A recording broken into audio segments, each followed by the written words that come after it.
Hi friends, எல்லாருக்குமே ரொம்ப பிடித்தமான உப்பிலிட்ட மாங்காய் எப்படி பண்ணலான்னு பார்க்கலாம். அதுக்கு 2 பெரிய சைஸ் மாங்காவும் 7-8 பச்சை மிளகாயும் எடுத்திருக்கேன். இதை நல்லா வாஷ் பண்ணிக்கோங்க.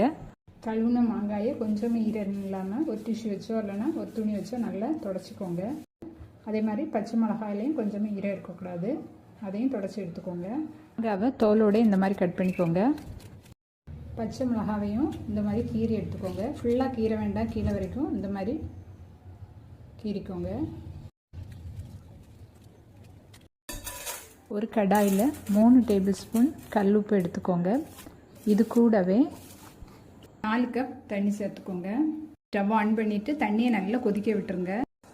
தண்ணி நல்லா தளன்னு கொதிக்க ஆரம்பிச்சிட்டு இந்த ஸ்டேஜில் ஸ்டவ் ஆஃப் பண்ணிவிட்டு இதை நல்லா ஆற விட்டுருங்க. கண்ணாடி பவுலில் இல்லைன்னா கண்ணாடி பாட்டில் எடுத்துக்கோங்க. பீங்கான் பாட்டிலோ பீங்கான் பவுலோ எடுத்துக்கோங்க.